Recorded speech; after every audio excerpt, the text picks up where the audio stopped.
दोस्तों, ये कहानी एक ऐसे लड़के की है जिसको दूसरी दुनिया में बुलाकर उसे मरने के लिए छोड़ दिया। ये कहानी बहुत ही इंटरेस्टिंग है, इसलिए आखिरी तक बने रहे। कहानी की शुरुआत में हम एक लड़के को देखते हैं जिसके पिता शायद उसे मार रहे थे, ये कहते हुए कि तुम मेरी आंखों में चुभते हो, बिल्कुल किसी कांटे की तरह। और शायद से उसकी माँ बड़े ही चैन से टीवी देख रही थी।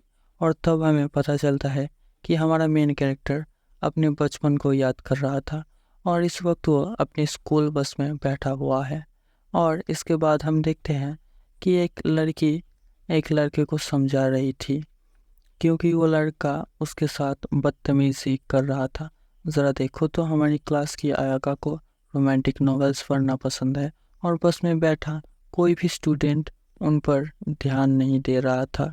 इसके बाद हमारा मेन कैरेक्टर तोआका हमें बताता है इस वक्त हम सभी एक स्कूल ट्रिप पर जा रहे हैं और बस में जो कुछ भी हो रहा है कुछ बच्चे ये देख कर हंस रहे हैं और कुछ इस पर ध्यान नहीं दे रहे हैं।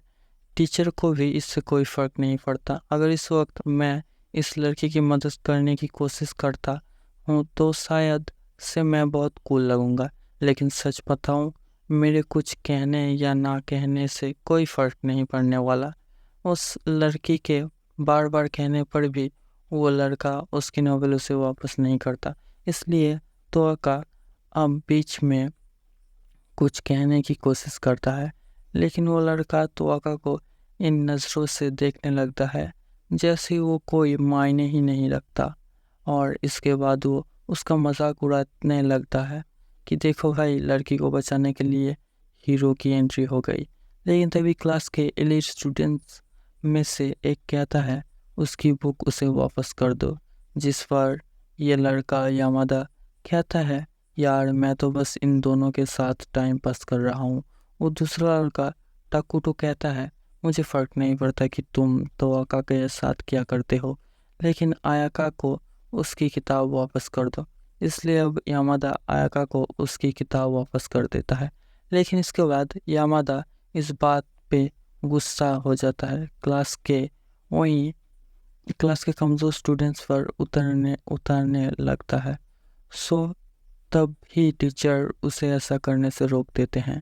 वहीं तोआका सोचता है मैं हमेशा दूसरों के मामलों में फंसने से बचता हूँ, लेकिन अभी जो मैंने किया वो शायद से उस सपने की वजह से है जो मैंने अभी देखा था। लेकिन अगले ही पल में कुछ बहुत अजीब होता है। अचानक ही सभी बच्चों को दूसरी दुनिया में समन कर लिया जाता है। अचानक ही दूसरी जगह पर आकर वो सभी बहुत हैरान थे और तभी एक गॉडेस विशियस उनसे कहती है मैं तुम सभी का इस दुनिया में स्वागत करती हूँ। जब हमारी दुनिया में तबाही मचने लगता है तब हम दूसरी दुनिया से हीरोज को समन करते हैं। आज से करीब 200 साल पहले कुछ हीरोज ने एक साथ मिलकर डीमन किंग को हरा दिया था, लेकिन अब इतने वक्त बाद द ग्रेट डीमन एम्पर खुद को फिर से खड़ा कर रहा है और इसलिए हमने तुम्हें बुलाया है। कुछ स्टूडेंट्स को उस गॉडेस की इस बात पर यकीन ही नहीं होता कि ये लोग दूसरी दुनिया में आ गए हैं। सो तभी टीचर उनसे कहते हैं पहले हमें इस गॉडेस की बात सुननी चाहिए। सो अब टाकुटो कहता है तो तुम चाहती हो कि हम इस ग्रेट डीमन एम्परर को हराए। वैसे अगर हम तुम्हारी मदद करने से मना कर दे तो वो गॉडेस कहती है फिर तुम सभी कभी भी अपनी दुनिया में वापस नहीं जा पाओगे, क्योंकि इन्हें इनकी दुनिया में वापस जाने के लिए एक स्पेशल एलिमेंट की ज़रूरत होगी जिसे डीमन किंग एसेंस कहते हैं। और उसे पाने के सिर्फ दो रास्ते हैं। पहला, या तो डीमन किंग को मारकर उससे हासिल करे, या दूसरा डीमन किंग के हारने के बाद ये उसके एसेंस को इस नेकलेस में स्टोर कर सकते हैं। तभी यामाडा कहता है आखिर हम तुम्हारी मदद क्यों करें। सो तभी वो गॉडेस इन सभी के सामने झुककर कहती है प्लीज़ हीरोज हमारी दुनिया को बचा लो। सो तभी आयाका उस गॉडेस से कहती है कि हम सभी तो आम इंसान हैं, हमारे पास इतनी ताकत नहीं है कि हम आपकी मदद कर सकें। जिस पर वो गॉडेस कहती है, तुम सभी के पास ऐसी ताकतें हैं जो दूसरे इंसानों में नहीं है, और ये ताकतें इन्हें इस दुनिया में समन होने के बाद मिली है। और इसके बाद वो गॉडेस अपने सोल्जर्स से यहाँ कुछ लाने को कहती है, और ना जाने क्यों टोआका को यहाँ कुछ गड़बड़ लग रही थी। इसके बाद वो सोल्जर्स वहाँ एक अजीब सा बीस्ट और एक शख्स को लेकर आते हैं, और जैसे ही वो सोल्जर्स उस बीस्ट को छोड़ते हैं तो उस इंसान को मारकर ख़त्म कर देता है। लेकिन तभी ये गॉडेस अपने फायर मैजिक का यूज़ करके उस बीस्ट को ख़त्म कर देती है।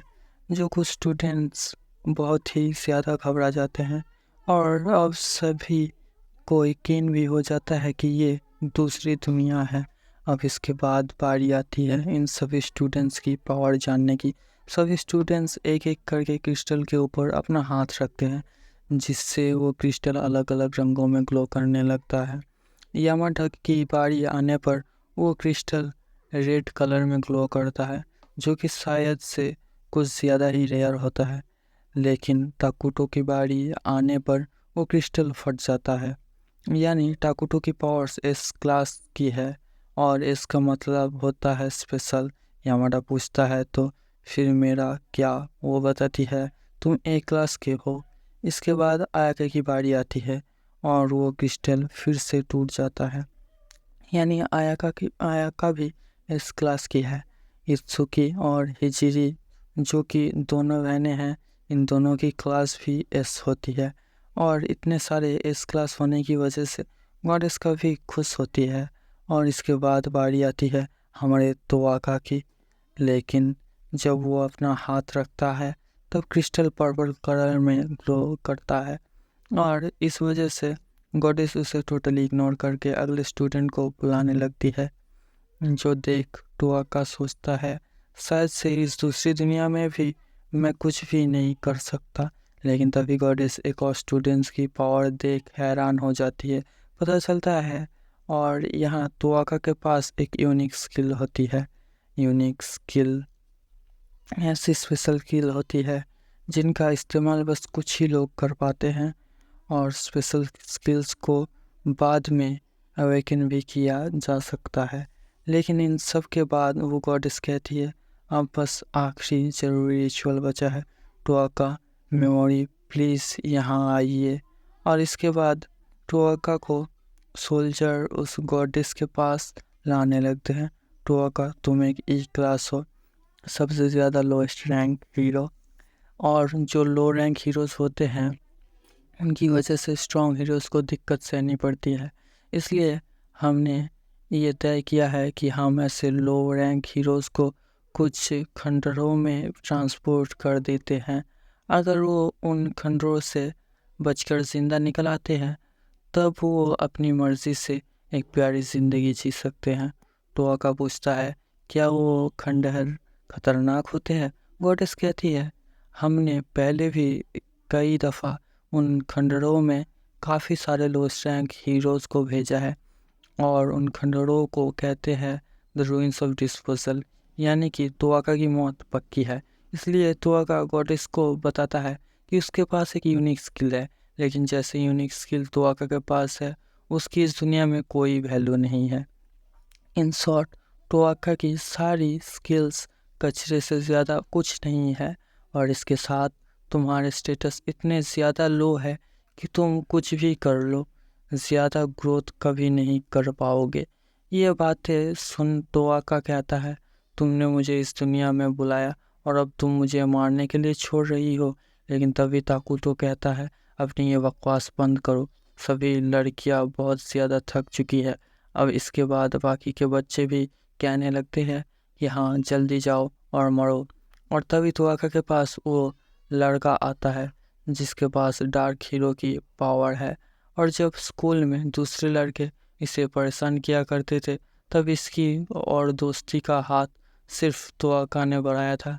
लेकिन यहाँ वो भी टोआका की बेइज्जती करने लगता है, और इसके बाद उसे एक ट्रैश हीरो कहकर चला जाता है। और इसके बाद टोआका को उन खंडरों में भेजने के लिए टेलीपोर्टेशन स्पेल कास्ट किया जाता है और तब हीरोज दूसरी दुनिया में आते हैं। तब उन सभी को कोई ना कोई यूनिक आइटम मिलता है और तोआका को गॉडेस ये घटिया सा दिखने वाला थैला देती है। और जब तोआका की मैजिक पावर इस थैले में जाएगी तब इस थैले पर लगा क्रिस्टल ग्लो करने लगेगा। लेकिन तभी आयाका तोआका को बचाने की बात कहती है, लेकिन तभी गॉडेस उसे एक मुक्का मारकर उसे बेहोश कर देती है। आयाका के अलावा कोई भी स्टूडेंट तोआका को बचाने के लिए आगे नहीं बढ़ता। गुस्से में आकर तोआका इस गॉडेस के ऊपर अपना एक स्पेल पैरालाइज यूज़ करता है, लेकिन गॉडेस के ऊपर उसका कोई असर नहीं होता क्योंकि गॉडेस को एक बैरियर हमेशा प्रोटेक्ट करता है। और इसके बाद वो कहती है, सभी देखो इस लूसर हीरो की किस्मत। लेकिन तभी ताकुतो अपने मैजिक का यूज़ करके वहाँ एक धमाका कर देता है और कहता है, मैं ज़रा अपनी ताकत को चेक कर रहा था। दूसरी ओर बाकी स्टूडेंट्स तोआका की हालत देख बस खुश हो रहे थे। और आखिर में वो गॉडेस पूछती है, क्या तुम्हारी कोई आखिरी ख्वाहिश है? तोआका यहाँ रोते हुए अपने बचपन को याद करता है।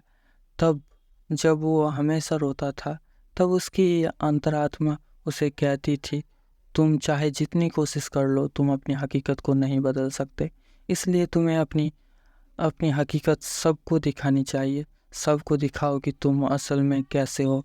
और अब तोआका कहता है, गॉडेस अगर मैं उस रुइंस से ज़्यादा जिंदा वापस आया तो मैं तुम्हें मार दूंगा। और इसी तरह उससे उन रुइंस में भेज दिया जाता है। रुइंस में बहुत अंधेरा था, इसलिए तोआका अपनी यूनिक आइटम में अपनी मैजिक पावर को डालकर उसमें लगे क्रिस्टल को चमकाने लगता है और इसके बाद उस जगह को देखता है।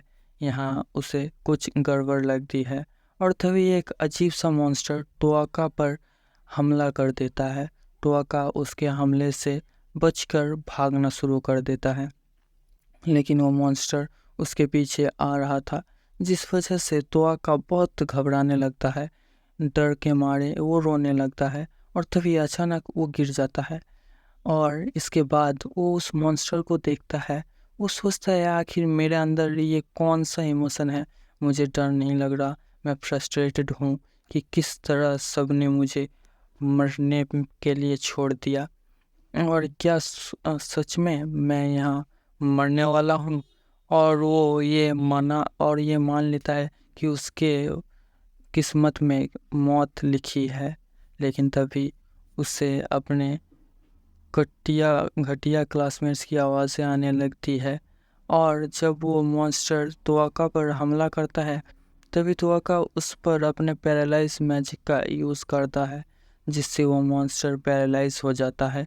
तोआका वहाँ से भागते हुए सोचने लगता है कि गॉडेस ने तो कहा था कि मेरी स्किल किसी पर भी काम नहीं करेंगी। क्या ये मॉन्स्टर एक लो रैंक है? जैसे ही वो रुकता है उसके सामने एक और मॉन्स्टर आ जाता है और उससे अपनी ओर आता हुआ देख तोआका घबराने लगता है। तोआका की आंखों से फिर से आंसू गिरने लगते हैं। मैं मरना नहीं चाहता। और अब तोआका फिर से इस मॉन्स्टर पर अपने पैरालाइज मैजिक का यूज़ करता है और उसका मैजिक फिर से काम करता है। यानी कि पिछली बार जो हुआ वो उसकी किस्मत नहीं थी, बल्कि उसकी ताकतें सच में काम करती है। जो जान तोआका अपना स्टेटस ओपन करता है, वो कई दफ़ा अपनी ताकत का इस्तेमाल कर चुका है और अब उसके पास सिर्फ एक एमपी बची है जो कभी भी ख़त्म हो सकती है। और अब तोआका इस मॉन्स्टर पर अपने पॉइजन मैजिक का यूज़ करता है, जिससे वो मॉन्स्टर वहीं मरने लगता है। उसकी बॉडी से खून निकलने लगता है, लेकिन तोआका की पूरी एमपी ख़त्म हो चुकी है और अब शायद ही वो अपने मैजिक का यूज़ कर पाएगा। वो वहीं सब सोच रहा था कि तभी उसके पीछे एक और मॉन्स्टर आ जाता है। वहीं जिसको तोआका ने पैरालाइज किया था उसका इफ़ेक्ट ख़त्म हो चुका है और अब तोआका को लगने लगता है कि वो सच में मरने वाला है। तभी वो याद करता है कि गॉडेस ने उससे कहा था, मैं दुआ करूँगी कि तुम्हारी मौत बहुत भयानक हो। और किस तरह बाकी सब हंस रहे थे और इसके बाद वो अपने बचपन को ये भी याद करता है। उसके मन की आवाज़ कहती है, मैं कोई हीरो नहीं हूँ, मैं बस एक साइड कैरेक्टर हूँ, इसलिए कोई भी मेरी मदद करने के लिए नहीं आने वाला, और अब इसलिए मैं खुद जिंदा रहने के लिए दूसरों को मारूंगा। दूसरों पर भरोसा करने का कोई फ़ायदा नहीं है, मुझे सब कुछ खुद हासिल करना होगा। और अब तोआका मुस्कुराते हुए कहता है, मैं ज़िंदा रहने के लिए मरते दम तक लड़ूंगा। और दोस्तों, इसी के साथ हमारी कहानी का एपिसोड 1 एंड होता है। सच में यार, ये कहानी बहुत बढ़िया थी। तुम्हें ये कहानी कैसी लगी कमेंट में बताना, और स्टोरी अच्छी लगे तो सब्सक्राइब कर देना।